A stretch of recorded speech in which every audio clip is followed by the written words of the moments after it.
Бүгдээрээ сайн байцгаана уу?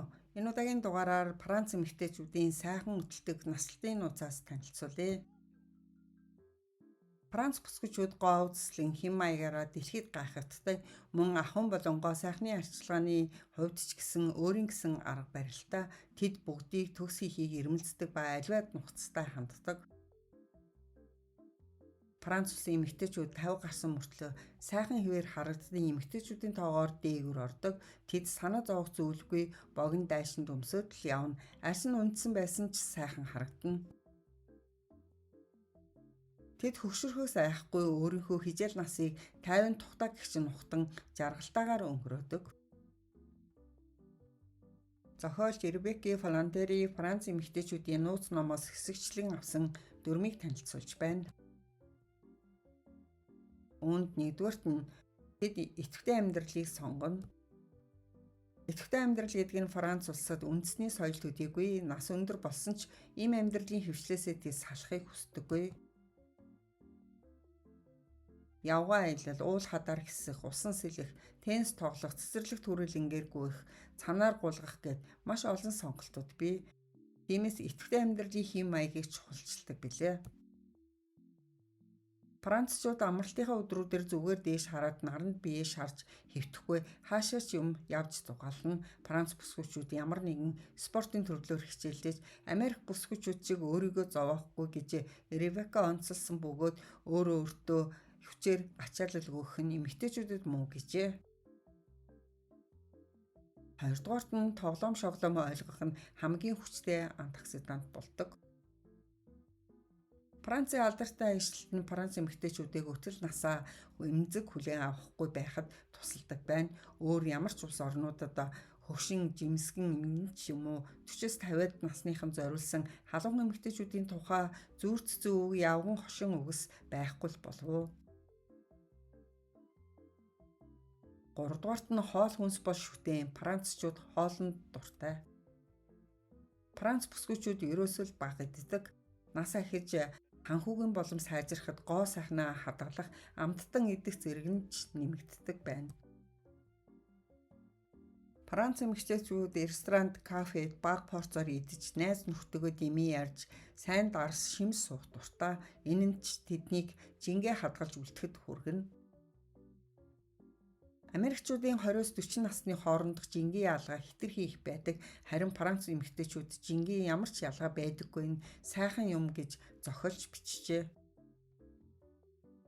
Дөрөвдүгээрт нь Франц эмэгтэйчүүд өөрсдийгөө их эрхлүүлдэг.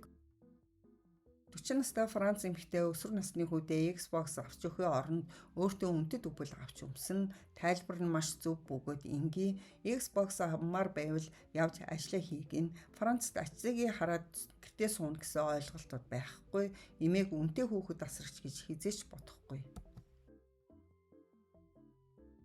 Авдугаарт нь насаа их тусам хувцсны тоо багасах хэдиж үнэтэй болно.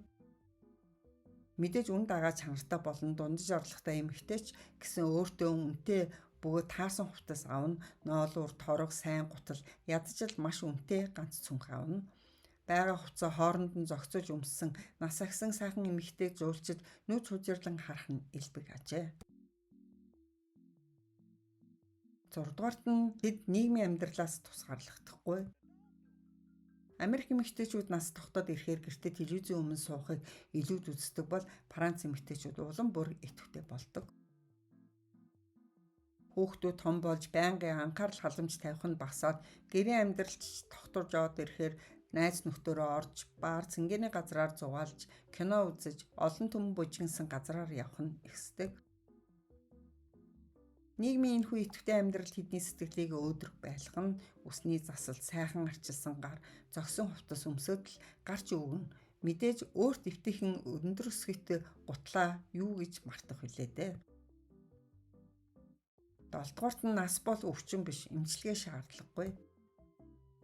Франц эмэгтэйчүүд нас болон өвчлөөсийг тайван хүлээж авдаг. Америк эмэгтэйчүүд залуу насныхаа төрхийг авч үлдэхийг чармаах бол Франц эмэгтэйчүүд насандаа тохирсон өвчлөөс байх ёстой гэж үздэг.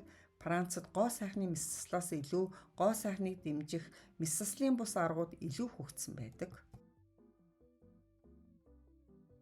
8 дугаарт нь өөр зогсон хувцсаа л өмснө. Франц эмэгтэйчүүд насан хүртэл болтлоо өвдөгнөөс дээгүүр богино банзал өмсдөг. Францад насандаа тохироогүй хувцас гэсэн ойлголт байдаггүй. Ээж охин хоёр нэг төрлийн хувцас зэрэг ухталтаж аваад өмсөх нь ч бий. Нас ахиад ирэхээ санхүүгийн хувьд боломжтой болж хувцсны сонголт илүү сонгодог тал руугаа явдаг хэдий ч та энэ улсад богино банзал нарийнхан бариу джинс өмссөн 40-60 насны эмэгтэйчүүдийг олж харна.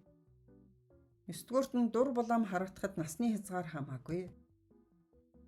Франц охтуудын хувиа бодох сэтгүү энэ ихийн зүгээр дамждаг болов гэж Ребекка хэлчихжээ. Хүүхдүүд нь том болж бие дааж эхлэхэд Франц эмэгтэйчүүдийн анхаарал өөр лүгээс шилждэг.